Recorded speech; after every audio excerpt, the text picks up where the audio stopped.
Hello guys, I gave an interview in a company called Utho Cloud, and this was my second round of interview. Uh, so the interview date was the April 9, 2025. So first of all, they gave me two tasks, and I completed those tasks. And then he told me to demonstrate those tasks to me. So first question he asked me, uh, if you are using the Postman, so can you select only one record from the API? So I said, suppose you want to select the JSON object with ID equal to 2 from this array. One JSON data is there, ID1, ID2, ID3, and then we have some parameter name, email, etc. So let us suppose we have three IDs there and we want to fetch only ID2. So for that, we have to create a script in the test tab in the Postman. Let response array equal to pm.response.json, and then let select user response array dot find u equal to u.id equal to 2, and then console.log select user, and then we'll press the control plus alt plus c in the Postman, so there the console will open. Okay, and if you then he asked me how would you add the validation for that. Let us suppose there is no mobile number, so it should display that there is no mobile number found. So then I said that for a validation, let us suppose let response array equal to pm dot response json, then let user id to find, like 112 id is not there and we are using the 112. Let select user response array dot find you, and u dot uid equal to user id to find. Okay, then the validation pm dot test user with id equal to dollar user to find should exist, then function, then pm dot expect select user with id equal to dollar user to find not found to not to undefined. Okay, so the log output will be the uh, after control plus alt plus c, if so output if select user console dot log select user, else console dot warn user to find is not found. Okay, so for this is the validation if we are not getting any parameter in our JSON.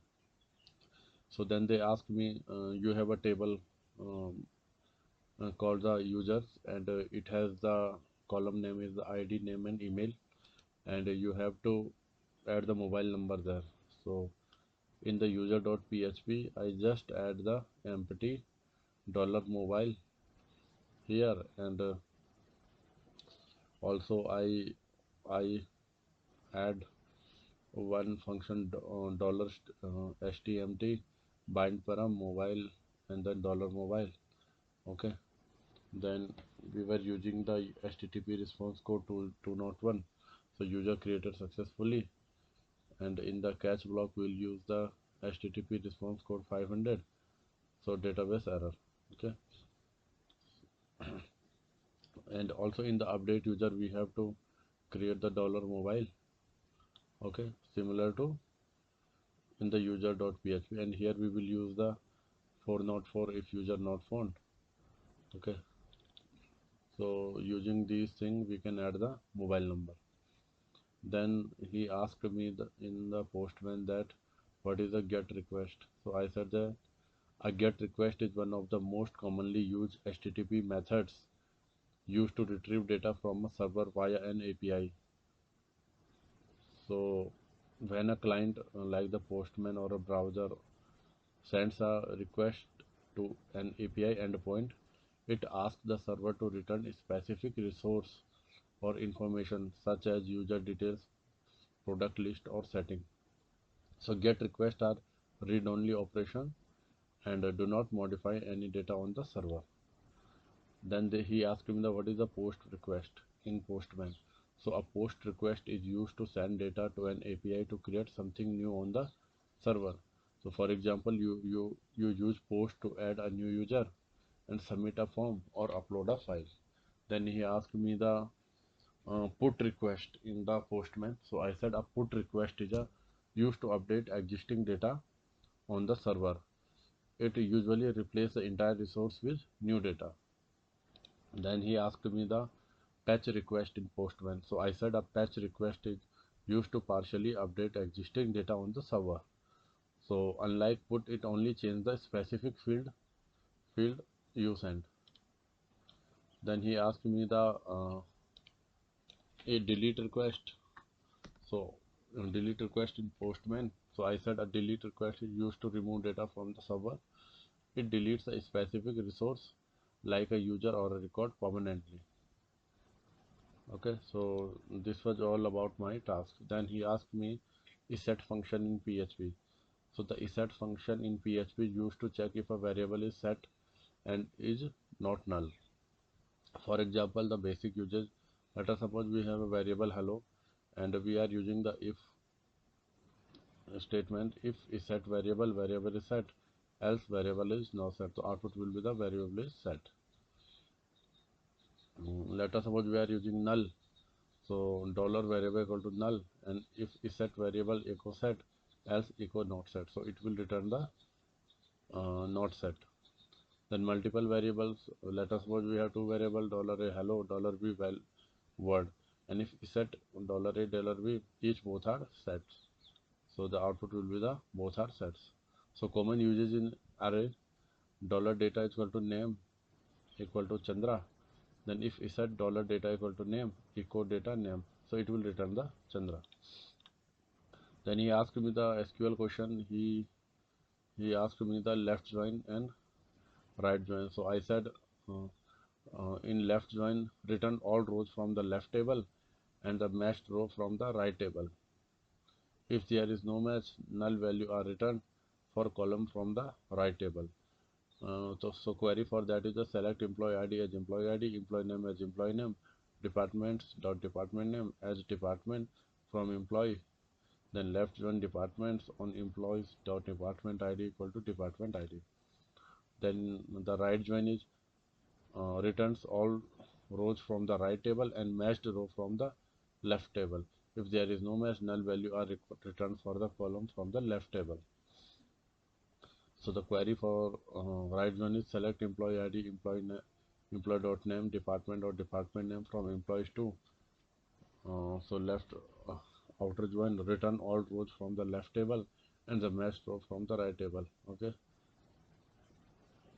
So so the query for the right join is that the select employee dot employee ID, employee dot name as employee name, department dot department name as department from left join on employee dot department ID equal to department ID, right join departments on employee dot department ID equal to department ID. Then he asked me the super globals. So PHP global variable, that is a super global. Some predefined variable in PHP are super global, which means that they are always accessible regardless of scope, and you can access them from any function, class or file without having to do anything special.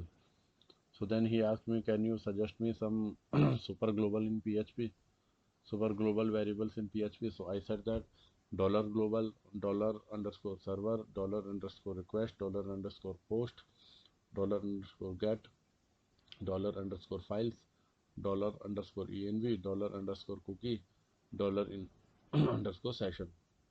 Then immediately he asked me, what is a dollar underscore server?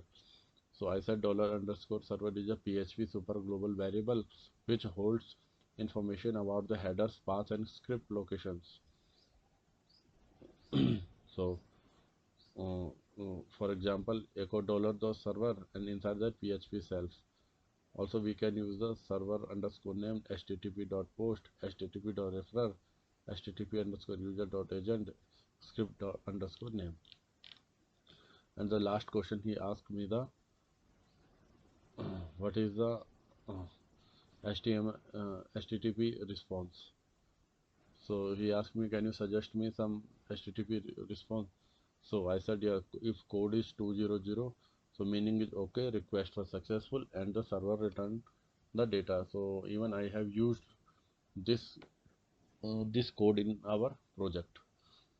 Also, for the 201 created, new resource was successfully created. Then 204, no content request was successfully, but there is no data in return. 400, bad request, the request was invalid or had missing data. 401, unauthorized authentication is required or failed, example no token. 403, forbidden, you don't have permission to access the resource. 404, no found, not found, the resource you are trying to access doesn't exist. 409, conflict, there is a conflict, example trying to create a user that already exists. Then 500 error, internal server error, something went wrong on the server. Then 502, bad gateway, server got an invalid response from another server. Then 503, service unavailable, server is down or overloaded, please try again. So this question he asked me, and I will share more questions regarding my interview. Till then, bye.